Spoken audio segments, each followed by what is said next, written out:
பின்பு அவன் அவ்விடம் விட்டு பெயர்ந்து பெத்தேலுக்கு கிழக்கே இருக்கும் மலைக்கு போய், பெத்தேல் தனக்கு மேற்காகவும் ஆயி கிழக்காகவும் இருக்க கூடாரம் போட்டு, அங்கே கர்த்தருக்கு ஒரு பலிபீடத்தை கட்டி கர்த்தருடைய நாமத்தை தொழுது கொண்டான். இன்னைக்கு ஆபிரகாம் பார்த்தீங்கன்னா, அவன் எங்கெங்க போய் தங்கி இருந்தானோ அங்கேயெல்லாம் பலி செலுத்தி கர்த்தருடைய நாமத்தை தொழுது கொண்டான்னு சொல்லப்பட்டிருக்கு. அப்ப நம்ம எந்த இடத்துல இருந்தாலும் கர்த்தரை நம்ம தொழுது கொள்ளுகிறவர்களாக, அவரை ஆராதிக்கிறவர்களா இருக்க வேண்டும்.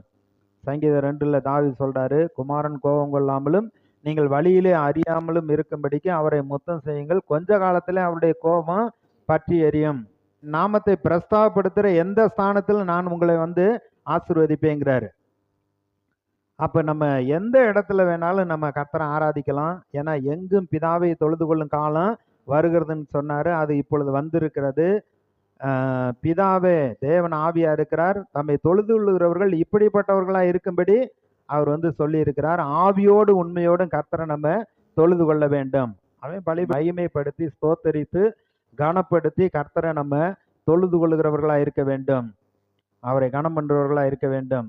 அடுத்து பார்க்கிறோம் 22வது அதிகாரத்துல 12வது வசனம். கர்த்தர் ஆபிரகாமை சோதித்தார்.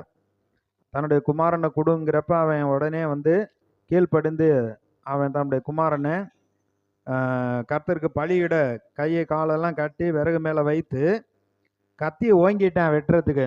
ஏன்னா எபிரேயர்ல சொல்லப்பட்டிருக்கு, அவர் மரித்தோரிலிருந்து உயிரோடு எழுப்ப வல்லவர் என்று விசுவாசித்து தம்முடைய குமாரனை அவர் தான் குழந்தைய கொடுப்பேன்னாரு, கொடுத்தாரு. கொடுத்துட்டு கேட்குறாரு, சரி அப்படியே அவனை பழி செலுத்திட்டா கூட ஆண்டவர் உயிரோடு எழுப்புவார்னு ஆபிரகாம் விசுவாசித்தான்னு சொல்லப்பட்டிருக்கு. இங்க பார்க்குறோம், அப்பொழுது அவன் கையை ஓங்கின உடனே 11வது வசனம், அப்பொழுது கர்த்தருடைய தூதனானவர் வானத்திலிருந்து ஆபிரகாமே ஆபிரகாமே என்று கூப்பிட்டார். அவன் இதோ அடியேன் என்றான்.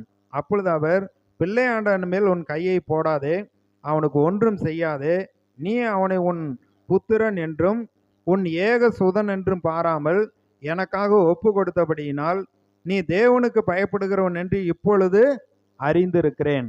கர்த்தர் அவனை சோதித்து பார்க்கிற, நீ எனக்கு பயப்படுகிறவன் என்று இப்பொழுது அறிந்திருக்கிறேன். அப்ப பாருங்க, நம்ம உண்மை உள்ளவர்களா இருக்கணும், விசுவாசம் உள்ளவர்களா இருக்கணும், கீழ்ப்படிதல் உள்ளவர்களா இருக்கணும், விட்டு கொடுக்கிறவர்களா இருக்க வேண்டும், திறப்பில் நின்று ஜெபிக்கிறவர்களா இருக்க வேண்டும், கர்த்தருடைய நாமத்தை தொழுது கொள்ளுகிறவர்களா இருக்க வேண்டும்.